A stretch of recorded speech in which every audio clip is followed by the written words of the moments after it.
Grimora. If you hear my voice tonight, turn off your radio. Yeah, I know how that sounds. Paranoid, dramatic, the kind of thing a late-night host says to reel you in before another round of ghost stories and urban legends. But this isn't one of those shows anymore. Not after what happened on air last night. My name's Ryan Mullick, and you're tuned in to Midnight Static, the graveyard shift's best friend and worst habit. We go live from a cracked glass booth on the edge of nowhere, broadcasting to whoever's too wired, too lonely, or too broken to sleep. If that's you, welcome home. Usually by this time I've got my coffee gone cold, a couple of regulars on the line, and Maya, my sound engineer, dozing in the control room pretending to edit something. It's all background hum, really, a rhythm. The world outside is dead quiet, and I like to believe my voice keeps it company. Tonight started like any other. I was rambling about insomnia cures, cheap motel horror stories, the usual radio filler. I even cracked a dumb joke. If ghosts really exist, they'd probably haunt radio hosts.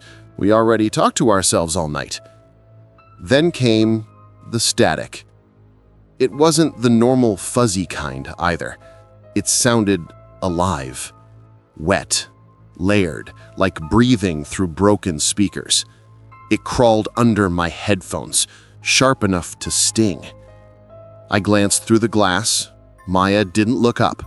She hadn't heard it, but I could see the soundboard lights flicker, every dial twitching like something invisible was turning the knobs. Then it whispered. At first, I thought it was feedback, my voice looping back through the delay. But the whisper didn't match what I'd said. It came half a second late, low and distorted. Don't finish this show. I froze. For a heartbeat, all I could hear was my own breathing. The clock ticked louder than it should have. Somewhere in the static, I could still hear that me, but not me. A version of my voice that sounded older, heavier. And then it was gone, just like that. A blip. Maya peeked through the window, half smiling.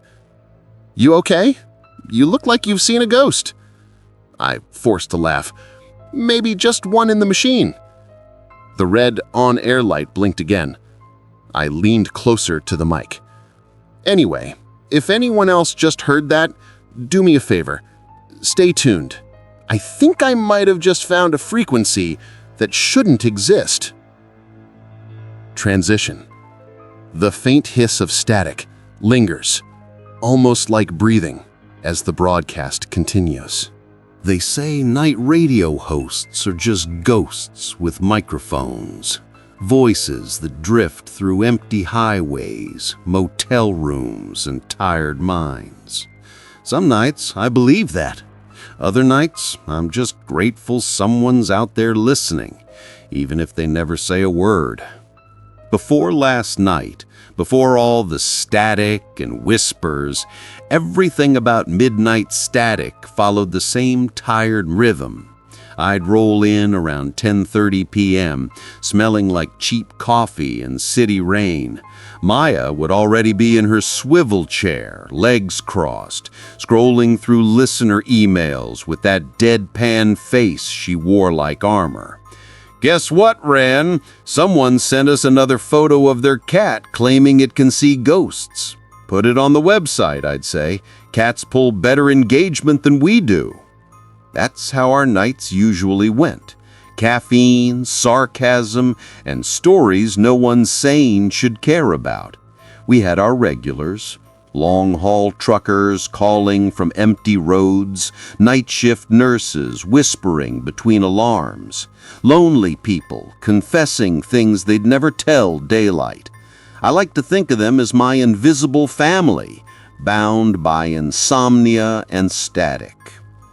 When the clock hit midnight, the red on-air light came alive like a pulse. You're listening to Midnight Static, where the night talks back. Maya would play the intro tune, a lo-fi hum we'd mixed years ago, and I'd start reading the texts. Sometimes we joked about the curse of episode 199. That was months ago, when our broadcast cut out mid-show. Listeners later swore they heard something whispering through the silence, a voice saying names that weren't ours. I blamed bad wiring, Maya blamed my ego. But the story stuck. Now, every few weeks, some prank caller would mention it. "Hey, Rayan, is the curse real?" I'd laugh it off. "Only if you believe in ratings." But there were odd moments, little things I used to ignore. Like the time a voicemail came in from an unlisted number. It was just 3 words, whispered close to the mic. "I hear you." No name, no follow-up. We deleted it, but the message stayed in my head longer than it should have. Or when we got song requests for tracks that didn't exist.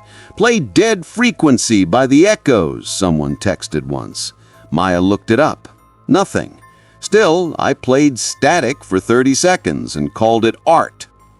Between the weird calls and running jokes, there were good moments too. Maya would tease me about my caffeine dependency. "You ever think this show is your therapy session?" she asked once.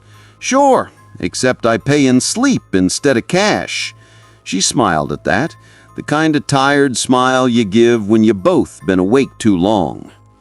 At 2:03 a.m., she went to grab another round of vending machine coffee, muttering about how the studio heater never worked right. I remember the way her footsteps echoed down the hall, fading under the low hum of the transmitters. That's when it happened again. The faint hiss, barely there, like someone breathing on the other end of the line. My monitors flickered. One by one, the signal bars dipped, then rose. I leaned forward, trying to catch the source. And underneath the static, I could have sworn I heard that same whisper from before.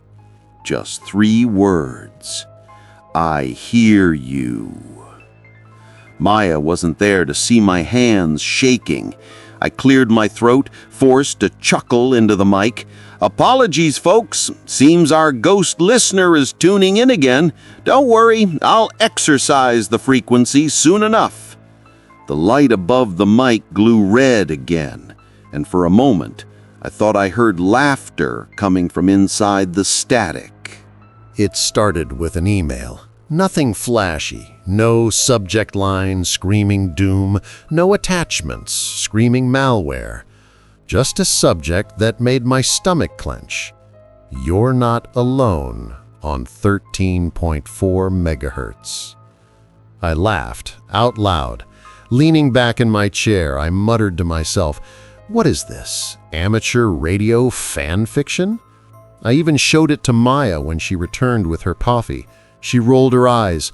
"Ryan, people send stupid stuff like that all the time. Just ignore it." But then the console flickered. I didn't notice it at first. I was scrolling through the email, half thinking about ignoring it, when the lights on the mixing board started twitching. Little pulses, like fingers tapping a rhythm I didn't know. Static hissed faintly in my headphones, and I frowned, adjusting the dials. "Probably some interference," I said, forcing a smile. Maya leaned over, shaking her head. "Ryan, you've been staring at that screen too long." Then I heard it. At first, it was subtle, the slight echo you expect when your own voice reflects through the studio. But this wasn't a normal echo. It was me. My voice, word for word, repeating what I just said, except slightly off. "Maybe some interference," it hissed. I froze. That was exactly what I'd said, but slower, deeper. And there was a whisper beneath it. Something I hadn't said, something cold and alive. Then it happened again, only more insidiously. I said, "How's everyone doing tonight?" And the echo answered, but not quite the way I'd spoken. It added words. How's everyone doing tonight before it's too late? I jerked my hands away from the board. My pulse hammered like a drum in my ears. Maya, do you hear this? She glanced at me, frowning. Hear what? I pointed at the board. The lights flickered in sync with the repeating voice. This voice, it's me, but it's not me. She leaned in, trying to catch a sound. Ryan, you're just tired. You've been running these nights too long. But then the echo started predicting things. At first, small, almost laughable things. I said, "We've got a caller from Lincoln Avenue." And it whispered back, "Lincoln Avenue. He won't see sunrise." I froze. My stomach knotted. That was the street a trucker had mentioned yesterday, a route infamous for accidents. But this was impossible. I hadn't even checked my notes. It escalated quickly. Every phrase I spoke was mirrored, then twisted. Names of listeners I'd never met were whispered before the phones even rang. Locations, times, events that hadn't yet occurred, but yet it spoke of them with intimate certainty. I tried to laugh it off, nervously. Okay, maybe it's a prank, some tech glitch. I fiddled with the boards, unplugged and replugged, even tried to swap frequencies. Nothing changed. And then it whispered something that made the hairs on my arms stand straight. A voice so close, so intimately mine. Ryan, the next one dies at 3:02. The clock read 2:17 a.m. My voice shook as I adjusted the gain. What the hell? What does that mean? Maya frowned, rubbing her temples. Ryan, this is ridiculous. I don't hear anything. Are you sure you're okay? I wasn't. It was here. Somewhere in the wires, in the air, in the static itself, something that sounded exactly like me, yet knew things I hadn't said yet. Every instinct screamed that this wasn't technical. It was alive. I leaned back, trying to steady my hands, telling myself it was just a reflection, a delay, a hallucination brought on by exhaustion. But even as I repeated that to myself, the echo did something new. It repeated my denial. It's just a reflection. It's nothing. And added a laugh, a cold, hollow mimicry of my own humor that sent a shiver down my spine. I tried to speak over it, to regain control. This is probably interference, nothing unusual. The echo paused, then slower, clearer, threateningly playful. Nothing unusual until it's too late. Maya shook her head again. Ryan, stop! You're scaring yourself. But I couldn't. I couldn't stop hearing it. My own voice twisting into something unrecognizable, something that knew more about tonight, about tomorrow, about the people listening than I ever could. And when Maya left the room again to check the line, I was alone with it. The studio lights flickered in rhythm with my heartbeat. The red, on-air glow pulsed. And somewhere in the static of 13.4 megahertz, I realized whatever was on that frequency wasn't just listening. It was waiting. Waiting for me. Waiting for the words I hadn't even said yet. I remember that night too clearly, the way the air in the studio felt heavy, like the walls themselves were holding their breath. After the echo incident, Maya had brushed it off, blamed it on phantom frequencies, and left to grab coffee. I sat alone in the booth again, pretending everything was normal, pretending I wasn't afraid to speak into the mic. The red on-air light flickered. My cue. All right, folks, you're listening to Midnight Static. This is your sleepless friend behind the glass. If you're out there on the road or just can't sleep, give me a call. My voice cracked on the last word. I covered it with a laugh, hoping no one noticed. A few seconds passed before the phone line buzzed. Midnight Static, you're on air. Hey, DJ Ray, it's your favorite night driver, Eddie the Trucker. Relief washed over me. Eddie was one of my regulars. He'd call in twice a week, somewhere between Nevada and Arizona, just talking to pass the miles. Always laughing, always cheerful. "Eddie," I said, "man, I thought you'd switched to Spotify."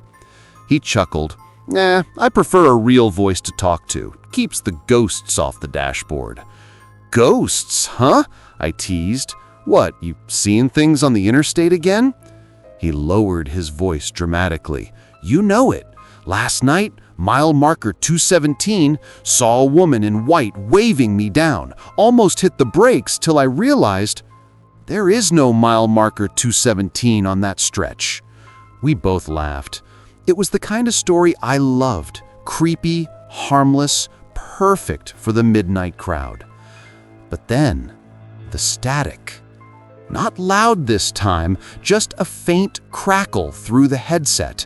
My voice echoed half a second later, just like before, but distorted. Eddie kept talking, unaware.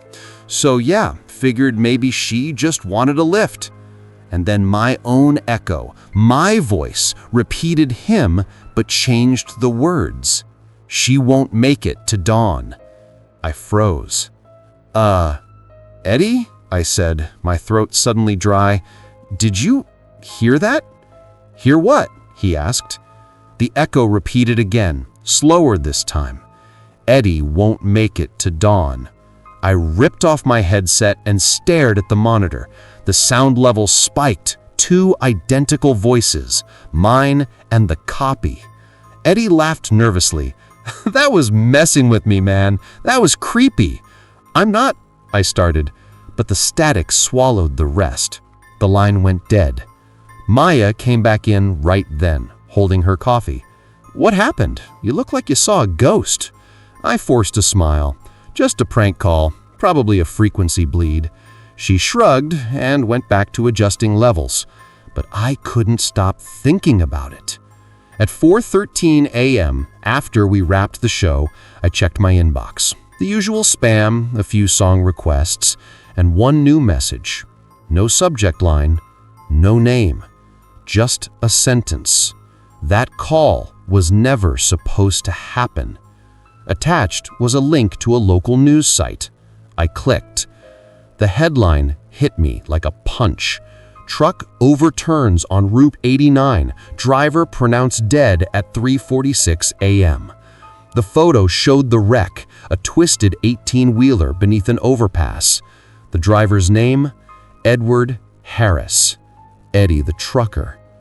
My chair creaked as I leaned back, feeling my pulse in my throat. I wanted to tell Maya. I wanted to tell someone, but who would believe me that a voice, my voice, had predicted his death on live hair? Instead, I opened the audio recording. The show archive saves everything. I needed to prove to myself that I wasn't insane. I pressed play. "Hey, DJ Ray, it's your favorite night driver, Eddie the Trucker." Static. Then the echo again.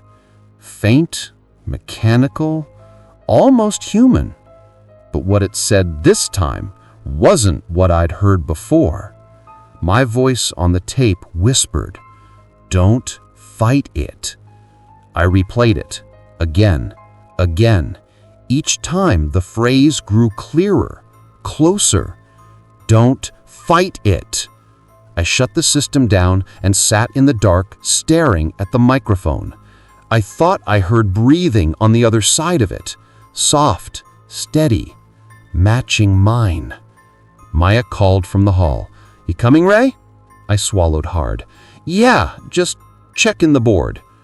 When she left, I turned the mic back on, just for a second. "Who are you?" I whispered. The speakers crackled. Then came my answer, in my own tired, trembling voice. You know me. And that night, I stopped pretending it was just interference. Whatever was coming through 13.4 megahertz, it knew things no signal should. The days after Eddie's death were a haze. I couldn't sleep. I couldn't stop thinking, and every night felt like I was replaying that call on loop in my skull. Maya tried to pull me back, telling me to rest, to step away from the console for just a few hours, but I couldn't. Not when someone was speaking through the airwaves, using my voice as a conduit. I started recording every single show in high fidelity, every static hiss, every feedback loop, every unintended echo. I slowed the playback, sped it up, filtered it through different channels. Patterns emerged, subtle pulses buried in the white noise, like Morse code, but not quite. At first, I thought I was imagining it. Sleep deprivation can do that. But as the nights went on, the sequences became undeniable. Dots and dashes, short beeps and long ones, repeating over and over. I transcribed them obsessively, pacing the studio like a caged animal, and then the coordinates appeared. Latitude and longitude, clear as day, points to a location in the middle of nowhere, an abandoned transmission tower, decommissioned in 1986, long forgotten by the FCC. The type of place people only whisper about in urban legends: rusted steel, creaking platforms, antennas that scrape the clouds during storms. I showed it to Maya. Her expression shifted from concern to outright alarm. "Ryan, this is insane. You can't just go chasing ghosts because of some code in static. You need to stop this," she said, her voice tight with worry. I clenched my fists. "Maya, you don't understand. This isn't just a story. This isn't just static. Someone or something is still broadcasting from there. And it's using me." She shook her head. "I've worked with you for years. You're obsessed. You're not thinking straight. You need a break." "I don't have a break," I snapped. My own echoing voice, recorded days earlier, whispered in my ear, "Don't fight it." I rubbed my temples, feeling the skin crawl under the low hum of the transmitters. The studio was too quiet, too small, and the air thick with tension. Every night became a ritual. I'd arrive early, set up the mics, record, isolate the frequencies, transcribe the patterns, cross-reference them with maps, satellite imagery, anything I could find. Each beep, each pulse led me deeper. The coordinates felt like breadcrumbs leading straight into something forbidden, and I couldn't stop following. I started noticing little things elsewhere. Random emails from unknown addresses with numbers that matched the sequences. Song requests with titles like Tower 13.4 or The Last Signal. Listeners claiming they heard voices in the static, faintly calling their names, repeating private thoughts. I couldn't ignore it. It was all connected. Maya confronted me again one night. She slammed the headphones onto the desk, the impact rattling the equipment. "Stop! You're losing yourself! I can't be part of this obsession!" I looked at her, and for a moment I almost backed down.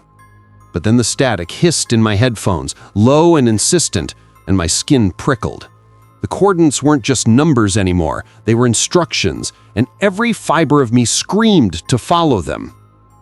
I took a deep breath and whispered, more to myself than anyone else, "If this is a story, the world deserves to hear it. I have to see it. I have to know what's out there." Maya turned away defeated, muttering about calling someone, about getting help. I didn't hear her. My mind was elsewhere, on that tower, imagining the rusted metal against the night sky, imagining what or who could be transmitting from a place abandoned decades ago. I traced the coordinates over and over, memorizing the route. Every road, every mile marker, every broken sign along the way. I planned, calculated, prepared. The obsession had fully taken hold. Rational thought faded under the weight of curiosity and fear. The rational, professional host I used to be no longer existed. There was only the signal, the code, and the compulsion to uncover the source. By the time the studio lights flickered to 2 a.m., I had made my decision. I would go to the tower on my next night off, alone. No one could stop me. The signal was waiting, and I had to answer it. I looked at the microphone, its red glow reflecting in my tired eyes. Somewhere in the wires, somewhere in the air, the echo was waiting, and I was ready to follow it into whatever darkness it led me. I arrived at the tower just as the sun's last light bled into the horizon, painting the rusted metal in streaks of fire and shadow. The road was cracked and overgrown, weeds clawing through asphalt like fingers reaching for something long forgotten. My hands shook on the steering wheel, and I kept telling myself this was research, investigation, journalism, whatever rationalization could keep fear at bay. The structure loomed ahead, skeletal and silent. Its antennas scraped the sky like broken teeth. The air smelled of decay, rust, and an almost metallic tang I couldn't place. Every instinct screamed to turn back, but I couldn't. Not now. Not after the signals, the echoes, the deaths. I climbed the metal stairs carefully, each creak a sharp announcement in the otherwise silent night. Rust flaked onto my gloves. I could hear the wind moan through the lattice of the tower, and for a moment I imagined voices riding those gusts, whispering warnings I wasn't ready to hear. At the top, I found the control booth. It was a tiny, cramped space, glass mostly opaque with grime, but I could make out the outlines of dials, switches, and a single radio resting in the corner. Dust covered everything, yet the faint hum of electricity throbbed from the circuits. And then I heard it. A voice, unmistakably mine, crackling through the speakers. And now he opens the door. I froze. My pulse hammered and my vision tunneled. The voice described me, my actions, my thoughts, even before I acted. It spoke with an intimate precision that no human could achieve. The door to the booth creaked open behind me. My skin prickled, hair standing on end. I hadn't moved it. My body felt frozen, but my mind screamed for flight. I backed away slowly, eyes darting around the booth. The radio kept going, describing every movement I hadn't made yet. My own voice narrating my present, my future, like some twisted premonition. Now he reaches for the dial. Now he freezes. Now he notices the frequency. The words mirrored my thoughts, and for a terrifying second, I wondered if I stopped listening, would I vanish? Would the world erase me if I refused to obey the broadcast? I stumbled backward, knocking a dusty chair to the floor. The voice continued, but now it chuckled, low, hollow, undeniably mine. You can't leave, not yet. I spun toward the stairs, my boots clanging on metal. The wind whipped at me, tugging at my jacket, pulling at my hair, but I didn't care. I just wanted out. Before I reached the ground, the last thing I saw was the radio, wires snaking like veins across the floor, dials spinning on their own, lights blinking in impossible patterns. The frequency, 13.4 megahertz, glowed faintly on a cracked display. I ran. The road, the weeds, the skeletal antennas all blurred into one dark smear as I barreled down the path. My chest burned, lungs heaving. The tower receded behind me, but its presence felt embedded in the night air itself. following me, watching. I reached my car and fumbled with the keys. Finally, the engine roared to life, and I tore down the highway. The radio in the studio, the one that I had left connected to monitor signals, had been silent until now. But as soon as I reached my apartment, I heard it again. My voice, narrating, describing me walking into my living room, saying things I hadn't yet done, words that didn't exist until the moment the speakers spoke them. Panic surged. I slammed the door, unplugged devices, smashed the radio on the floor. But the hum persisted, insistent, subtle, omnipresent. It didn't matter what I did. The signal followed. I realized as I sat in the dark, trembling, that the tower wasn't abandoned. Someone or something had been transmitting not just through wires, not just across frequencies, but directly into reality.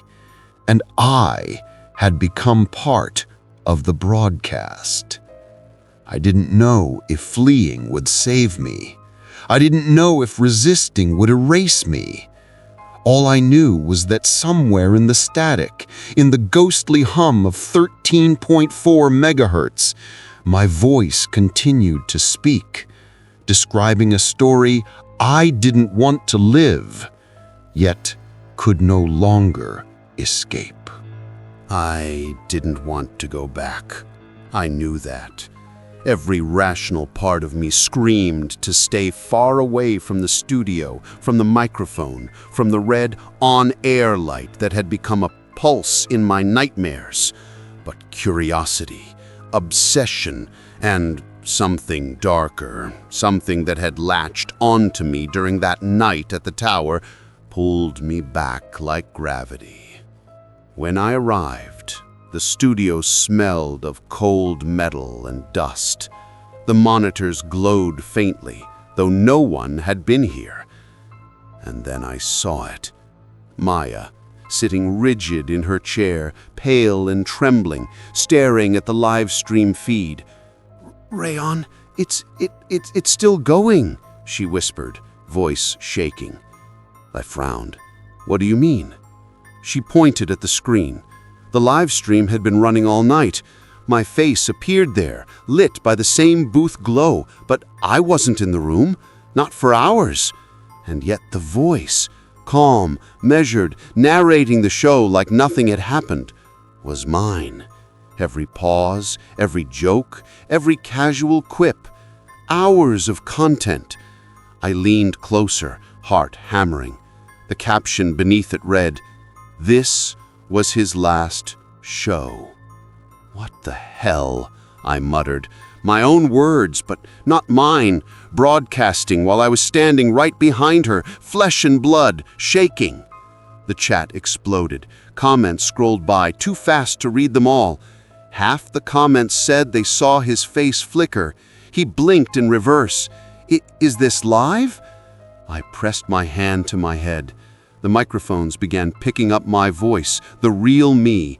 But when I spoke, the speakers distorted, cutting syllables, dragging vowels, glitching consonants.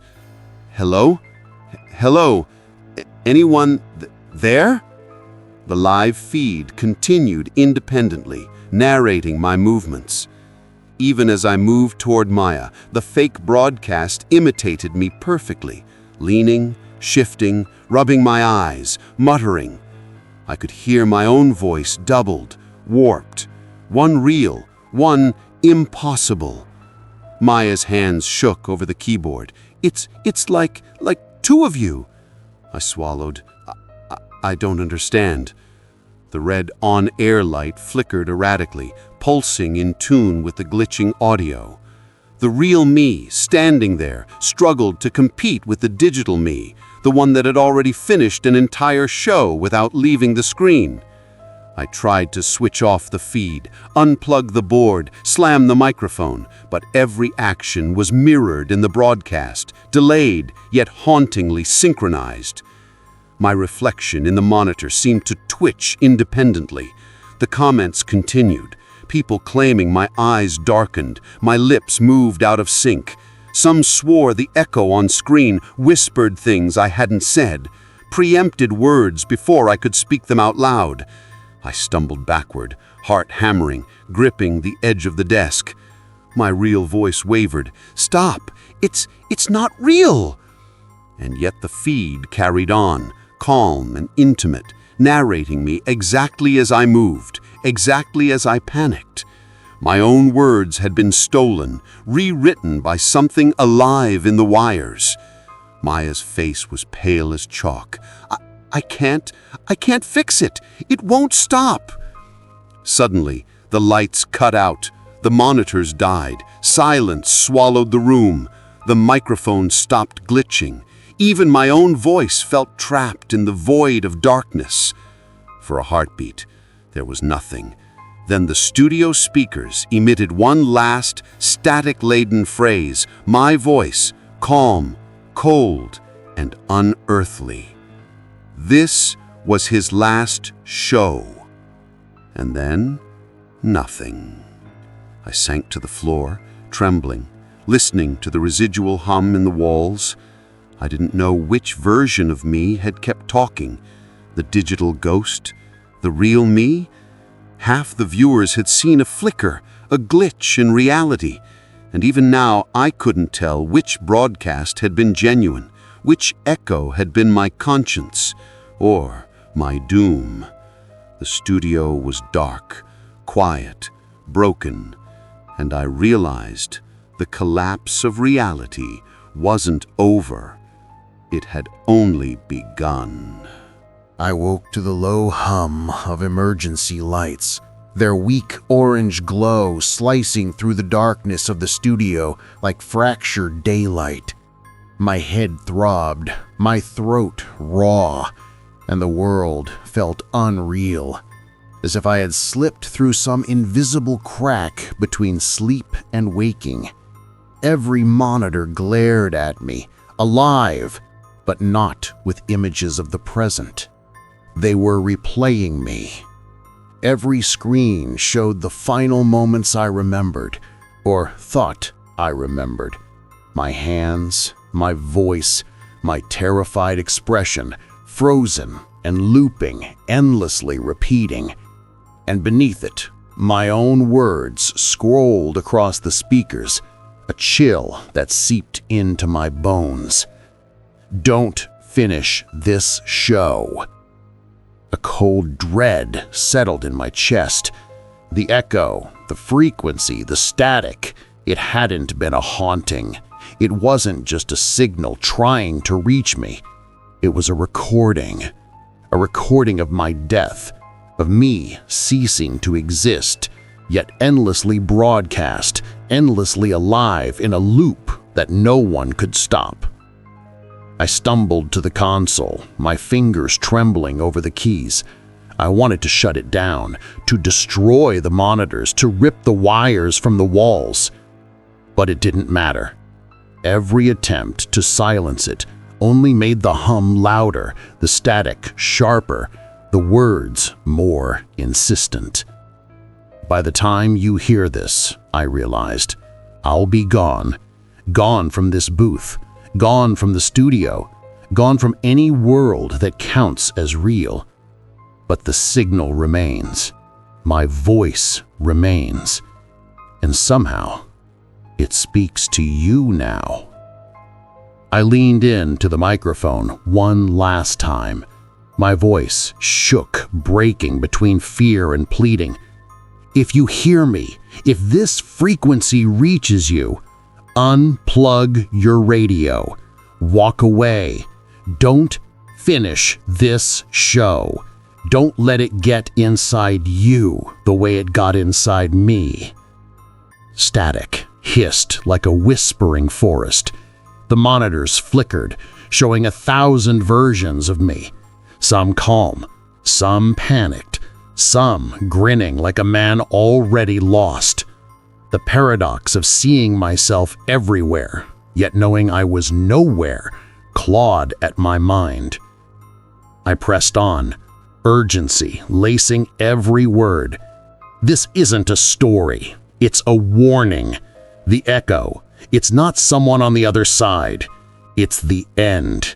It's the signal of your own surrender if you listen too closely. I failed to turn it off. Don't make the same mistake. I felt the walls shift. Or maybe it was just me. My perception cracking like the monitors themselves. The static surged, a tide of white noise that pulled at my consciousness. Somewhere beneath it, a faint laugh, mine, not mine, reverberated, teasing, relentless. And then I spoke the words I knew I couldn't take back, but had to leave behind. If the signal reaches you, unplug your radio or join me on the frequency. My chest tightened, my vision blurred, and I realized that I had already joined it, already become part of the broadcast I tried so desperately to end. Yet somewhere, beyond the limits of reason, the loop continued. My final warning, my final voice repeated over and over, playing for ears that could hear, or for no one at all. The emergency lights flickered one last time. The monitors fell silent, but the static lingered, soft, insistent. Somewhere, faint and distant, I could hear it, the sound of the next caller tuning in. A new voice, unaware, reaching for the frequency I had become. And the broadcast, my last show, began again. The screen flickered on again, white noise crackling like a winter storm trapped in a speaker. A new voice, calm but unnervingly familiar, spoke. Welcome back to Midnight Static, episode 201, The Return. Comments flooded in instantly. Wait, that voice, it sounds like him. He's back, but I thought he was gone. No one sounds like that, unless... The words were smooth, professional, yet every inflection carried the ghost of the host I'd known, or thought I'd known. He had said the next show would never air, and yet, here it was, live, breathing, waiting. Static hissed through the monitors, louder now, gnawing at the edges of sanity. Viewers swore they saw his face flicker across the screen, a brief, distorted smile. And just as quickly, the broadcast cut. The studio fell silent, leaving only the hard final crackle of white noise. The screen went black, but the hum lingered, as if the frequency itself had decided it wasn't done. 9